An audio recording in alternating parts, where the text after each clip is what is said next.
Sofo Tanko Rashid Computer is here. He's the CEO of GIFEC. Good morning to you. It's been a while we've seen you here. Good morning, my brother. And let me say good morning to my brother. At a point, I thought you were fighting us because we haven't seen you in a while. You know, I've been in the field. I mean, trying to network the rural communities. I mean, we're trying to make sure that the rural communities are also get connected. I mean, a lot of challenges all out there. Most of the rural communities are suffering from this network problem. So I've been very busy. We've worked on a number of them. Yes, I did some interview with your team who did some very good job in some communities. Thank you. That did that, yes. So we are doing something about it. So that's why I've been quite busy in the field. You know, this former administration, they left us a very terrible terrain in terms of network. So we have to try and then bridge that gap. So that's why we preached a lot of interconnectivity, interoperability. It was done in Accra here. Everything was in Accra here. It wasn't nationwide. Oh no, it was just Accra. All this digitalization was in Accra. You see, everything they talk about digitalization was in Accra. The rural folks knew. That's why they gave them 38%. You see, they voted 38%. Very well. We'll dealt with two issues prior to your coming, but let me take you back a bit and let's touch on the helicopter crash and the report that was made public yesterday. Brief comments on that, and then we can look at the arrest of Provincial, the former Boss MD. Yes, let me greet my people in Bimbilla constituency and Williamson as well. They are doing fantastic. I'll invite you to come to Bimbilla. It's a very nice place. I look forward to it. Yes, I look forward to it. I want you to come there. It's a very nice. It's a very good grounds to say that he wants to contest for Bimbilla. Coming events, cast the Ashad. I'm a director of elections, so you should know that. I have my eyes in all the constituencies around. Now, yesterday, in fact, brought back another feeling when they were about to present their report. I mean, I was so bad down because remembering what happened on August 6th, very terrible day in the history of Ghana. I mean, these are professionals who brought the report. I mean, they sat down, looked at the whole thing, and then and brought a report. The president received the report on Monday, and it was made public yesterday. Well, the professionals have spoken. We have to take it on board. They will take a look at their recommendations. The recommendation they give, government will study it carefully and see how best it can implement the recommendations so that to avert future occurrences. It was a sad moment for Ghana on the August 6th. I'm sure the family will take on board the findings. Government will look at it and see where we need to streamline some of the fallouts, and then make sure that this thing will never happen again. I still, sometimes when I see the pictures, it brings maybe something back again. I mean, we'll move on. We'll move on. These are crack professionals who sat and came out with the report. Well, that's why we said we'll wait for the report when it happened, and then to make sure that, like what we said, these were professionals who were piloting the aircraft. It's just unfortunately this thing happened, and then we lost such intelligent guys in there, damn intelligent, and then people who were out to help Mother Ghana, and then had to lose their life that way. We wished them a safe place in the heavens. I believe they might be smiling in heaven as of now, because they died in course of action. They died in the course of action. I mean, to save Mother Ghana. I mean, that's what they were trying to do. I mean, this illegal galamsey thing is something that we will fight in their honor to make sure that what they were trying to launch would inure to the benefit of good people of Ghana. So that's what I can say for now. Very well, very well. So this report is expected to put to rest all the conjecturing, the speculation, the conspiracy theories. At some point, there was even superstition being attached to it and all. Is that the expectation? Well, this one, that's what I'm saying. These are professionals. I don't have any knowledge in aircraft craft business, and then the area aerodynamics. I don't have, in fact, just a little. But these are professionals. That's their business. And so they came out with a report and said, this is what happened. I mean, how can I judge that? I said that and question that. So this their field means government receive it on Monday and ask that make it public to the general public. We are not like the former administration who come out and come and issue white paper to rubbish everything. And then, I mean, you saw what happened at Ayawaso West Wagon in 2019. When they constituted a committee, after its report, they rubbish everything of it and said they should to hell with that report. That's how they were behaving. The Interior Minister has asked for implementation of that report's that is welcome. That's what I'm saying. Government will implement it to the fullest to make sure that we don't experience such a thing again. I mean, this is a government who wants everybody's life to be protected, to make sure that we enjoy. You see, this resetting, those who are alive are the people who are going to enjoy. So government will make sure that nobody dies in the course of this. Whatever it will take for government to make sure that we protect everybody. Even our opponents who are doing press conferences every day, instead of them to go and do, we'll protect them. We are protecting them so that they also enjoy the reset. That is what we are doing for now. And so we will implement it. And I believe and know what the president is up to make sure that this thing never happen again. It will never happen. Well. If the means to retool the Ghana Air Force, we are going to do it. We are in the process of doing it. In fact, my boss, Dr. Mane Boama, was in the process. He had even finished the blueprint, how the process they were going to use to retool the Ghana Air Force and all that. And for 8 years, they were just left like that. They were managing these old fleets and all those kind of things. And so we're not coming to retool the whole fleet to make sure that it comes to international standard. Unfortunately, whilst he was in the process, his life had to go that way. The legacy will continue. Sure. And then I'm happy the Interior Minister indicated he's going, he presides over national security. He will make sure that they implement the report to the later so that the family will be happy. I listened to one of the family members of our former vice chairman, Dr. Sapon. I mean, he was okay. He said they are fine with the report. I mean, what has come out, they've given it to God, and then they are fine with it. I mean, this is how it is. Yes.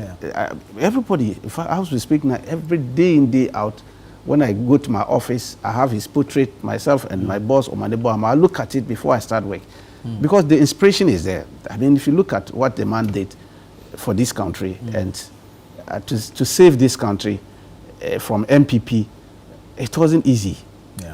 He had to give us all the direction and all the support to make sure that we give MPP 38%. I mean, so such an inspirational leader, when you lose him, it's understandable that every day you need to look at his picture before you continue your business and all that, so that you continue to get that inspiration ongoing. Right. So for the other ones, it's part of life. For conjectures, conspiracy theory, it's part of us as human beings. In Ghana, we are known for that. We don't have natural deaths in Ghana. When even in our traditional palace, we don't have natural death. If somebody died, we have what we call subsoyer. The subsoyers will have to find out what killed him before the person is buried. It's part of our traditional culture. That, look, even our leaders, when they die, before you bury them, you must go and do subsaying and all that to find out what killed the person, so that they will prevent the next death. So we have it. So it's part of our culture that people will always have that kind of this thing.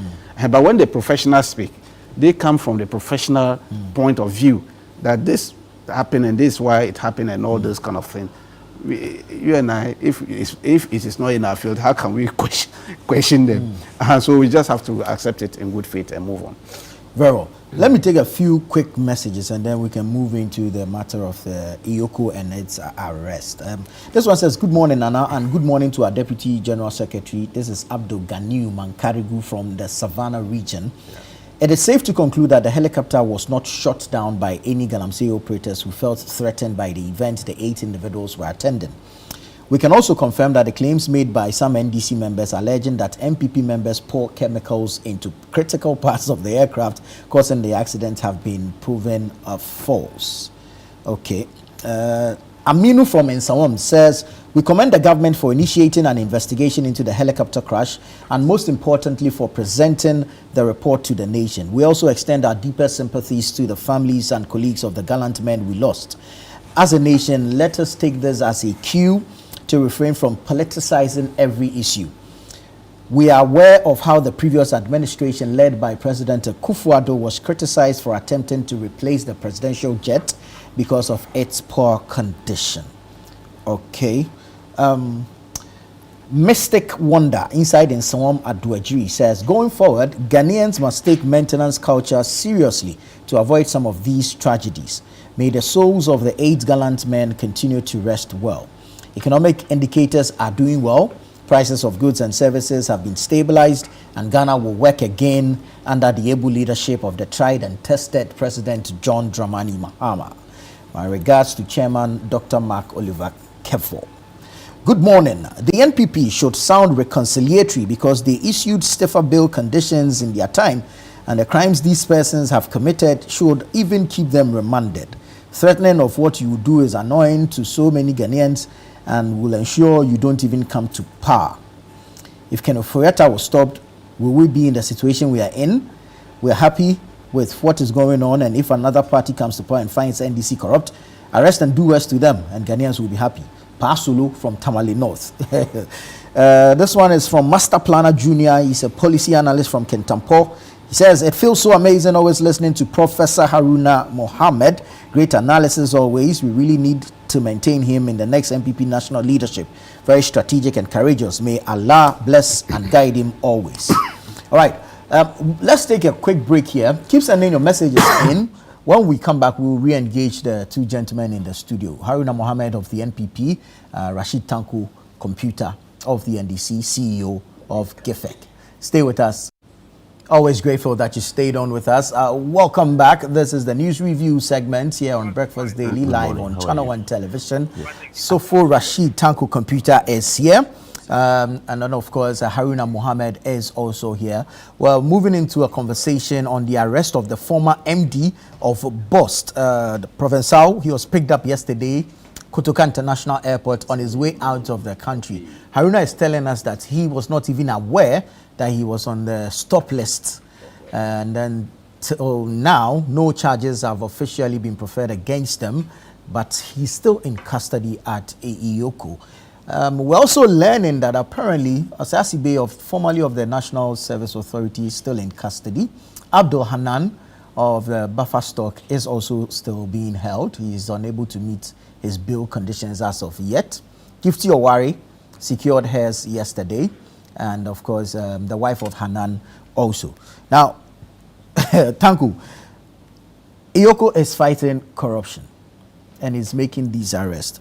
But concerns have come up with the process or the nature of the process and the perception that it creates.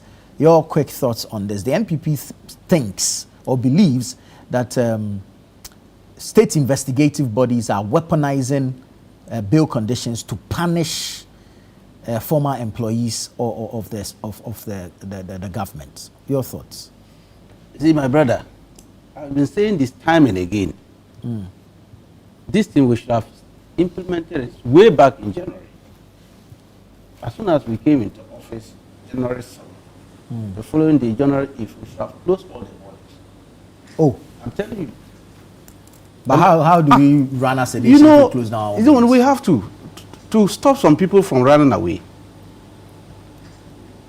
You see, when we started talking about this bail bond thing, when they started giving them this hefty bail bond and they were crying, we knew what they were about. Because these people knew their targets. They'll be arrested because of what they did, the ills they did against the good people of Ghana. And they knew that this NDC administration is up to make sure that we recover all the loot. So they started running away. Where is the former finance minister? He's a fugitive now. But he was seeking medical. Not medical. The man is enjoying himself in New York with the wife. They are always walking around the street of New York. That's what they are doing. This is, you heard from the OSP. His interview with legendary KSM. when he talked about how state actors did not support him and allow the man to run away. Today, we have them, a lot of them on their list. In fact, we are now watching them day in day. We're monitoring their movement. Oh yeah, when you come near the airport, we'll arrest you. See, one of them was running away yesterday. he was running. Oh yeah, they caught him there. Was he running? He was running away. Life goes, so he has business. No, don't go. Oh yeah, bring our things first. Let's deal with you matter before you can. But why don't you alert these people that they are on the stop list? No. When you tell them, they will sneak out. You know these people. But that's not fair. It's fair. It's good. You see, it's good to make sure that people, Ghanaians suffered a lot. You know, they suffered under MPP for 8 years. Some died. Do you know that some people died? Some one of the tycoons, in fact, he was crying on TV. They collapsed his business. Kama? That big man. They collapsed his business. The man was crying on TV. In finally died. Those who perpetrated that, should we allow them to continue running away from the country? And so if they are being arrested, it's well-intentioned. But there's a legal way of doing these things. That's the legal. Arrest the people, prefer charges against them, take them to court, seek remand. Is that not what we have done? That's not what he has done. When they arrested the man, they didn't send him to his house. He was sent to a law enforcement place and kept in there. No charges. The charges will follow. The charges will follow. It will follow. It's a due process. That thing has been sidestepped. It's a due process. They went and arrested people in church. Even in the house of God, when somebody is praying, hallelujah, they went and arrested him.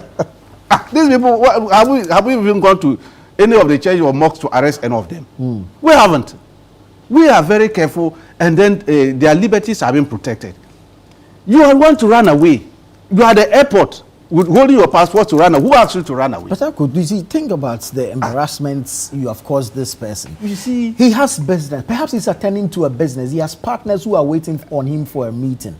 If you have a case against someone, is it not only fair that you let the person to say, let him know that he's on a stop list and cannot travel? I'm saying that when you mention to them, I had a meeting with them at IGP when we were going to Akotia. One of them asked the IGP that he wants to find out that the NDC people are saying that when the former appointees appear in Akotia, they will be arrested. So he wants to find out whether they have the list. Why were they asking? In our local language, they say you haven't stolen salt Peter, and you are running away in the market. Are you the only marketer over there? It means you knew something. That's why you are running. They have skeletons. Yes. So they were asking the IGP about the list so that they know whether they are bad or not. You see, they know what they have done. So as soon as you mention it to them, so you know some of our borders are very, very porous. They will sneak out. We won't tell them. So that those who think that they can manage themselves, I will get them. So that because we are looking for the loot, bring it. You see, when you bring some of them behind the scene, do you know that they are bringing it? They are bringing the loot. Really? Yes.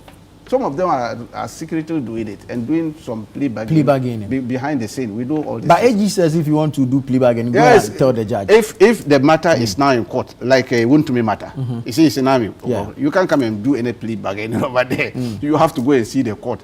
That is what is happening. But we are saying some, they knew that, hey, they will come after me, so let me just release. Some of the lands, they've started releasing them. The lands they went and sold some 1,000 cedis, 500 Ghana cedis. How can you go and sell lands at Cantonment at 1,000 cedis, 500 Ghana cedis to people? These are the kind of people we are dealing with. And so we are saying that we won't allow them to run away. This time, nobody is going to allow them to run. We have to, in fact, clap for Yoko and his team. They are doing yeoman's. They are monitoring them 24 hours, wherever they are moving. Even when they are sitting in the bar, drinking by and eating, and we are watching them and see, because we know these people. We want to make sure that the loot is back. Nobody is interested in punishing them. No, these are people who save the country. Those who save Nancy. My brother is here. Nobody's chasing him. But he was not a government appointee. He was a government appointee. No, he was a public officer. He's a nice worker. He works well. Nobody. He works with the party. No, I'm saying that, look, those who have worked well for the government, we are celebrating them. They are there. I can mention a good number of them. They did very well. And they did well. Is that not it? Yeah. Are we chasing them? No. Yes, it is those who have dipped their hands in state funds. Like somebody who has used $58 million to dig a hole for God. So if we catch such a person, should we allow him to go? $58 million, you go and dig God and say, we should clap for you, hallelujah, you are praying. Who God told you that? Go and dig a hole for me. $58 million. And I've been saying, just give me $1 million per. The whole of my villages and all these communities, they will get network, and the Ghana will be happy. They'll be clapping for politicians. We have done well. But somebody decided to use $58 million, $58, dig a big hole and put a slap inside and say, clap for me. So if you get such a person, won't you arrest him yourself? Citizen vigilante, you arrest him yourself. You don't do this to Ghanaians and get away. This Boston, there's more to it. If they open the basket for you, you run away. Media, you haven't seen anything. Wait for Yoko to come out and see. The kind of thing, look at MPA, look at the buffer stock matter. Unfortunately, it's my brother. This matter has come in there. These are the issues we are talking about. And so please, let nobody think that His Excellency John Dramani Mahama is chasing former appointees. No, no. They say you are persecuting, not prosecuting. No. Far from that. We are not persecuting anybody. We are making sure that their civil liberties are protected. And then we'll make sure, don't run away. Please, we want you to bring the loot. Don't run away. If you run away, we'll arrest you, we'll catch you. Because we know them. That's why they are giving them bail bonds. That will make sure when you run away, we'll take hold of the bond that you have used to save yourself. That's why our friends are still in there. And they say they are still in custody. Because we know them. By their fruit, ye shall know them. That's what the good book says. They are fond of running away. They are fugitives. And so don't allow them to run away. Put a hefty bail bond so that in an event they get that bail bond and run away, we'll take hold of it. You see, their own people are now running away. They don't want to bail them. Because the bill is too much. It's not too much. Take everything they own. Because they know the implication. They know their people are fugitives, some of them. So they won't bring their properties to come and save them. This former finance minister, hasn't he run away? Are we not looking for him? There are others too. There are processes to get him. AG is requesting for the docket from OSP. When it comes, the learned attorney general will pursue him. After that, man will get him. Hey. Serious, I'm telling you, you watch and see. This government will bring him. Haruna, quick reaction to this. Thank you very much. You are not part. You see, I'm chasing you. you see, We are not chasing him. But he has suffered. I've been invited by National Security twice. BNI is one. Yeah, and you are aware for something that I don't even I should even be fighting for. But for the sake of national television, I'm not discussing it. But I'm not.